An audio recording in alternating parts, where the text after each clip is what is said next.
Kunoba kade ebuza ukuthi makhola nekusabani ukuzila ukudla. Sengithi-ke nami ake ngiphendule ngale video ngoba ngumuntu wakwakuzila nami ukudla. Ngiyakhumbula ngalezi zikhathi ngisasindisiwe ukuthi kwake kwaphuma umyalelo enkonzweni ukuthi azizile ukudla insuku ezimbili. Nangempela-ke nami ngakuzila insuku ezimbili.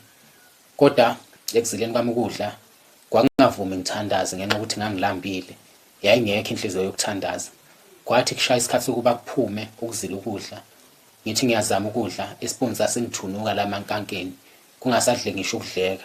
Sathi uma sesibuyela enkonzweni sekuthiwa sifakazi abantu babethi bona noma bebekuzilile kodwa bekuthi makushaya u12 bethi ukubamba umoya kancane. Ngagcina ngibona nami ukuthi shuthi la bengenzeka isithutha ngedwa. Nangaphandle nje kwalokho mina ngakhula ngilamba ngihlupheka. Indlela engangilamba ngayo ngangifike ngingadli ngisho sengilala. Ngiyothi mhlambe phakathi nobusuku kanje bese ngiyaphaphama. Ngizwe ngathi umoya uyaphuma, ngizwe ngathi futhi uyabuyela. Ngije ukuthi mhlambe kosekuseni sengishonile. Indlela engangizwa ukuhlungu ngayo ukulamba kodwa kuse ngisaphila. Ngayinqumela ukuthi uma kwenzeka ngiba namandla ukuthi ngikwazi ukwenza ukuthi ukudla kube khona, angisoze ngalamba ngamabomu.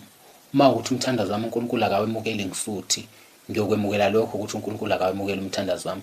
Kodwa ngeke ngithi ngizoxhumana noNkulunkulu ngokuthi ngilambise ngoba ngaze ngikuzwe ukuxhumana noNkulunkulu mangilambile kunalokho ngiba nenhliziyo embi nenhliziyo encane mangisuke ngilambile.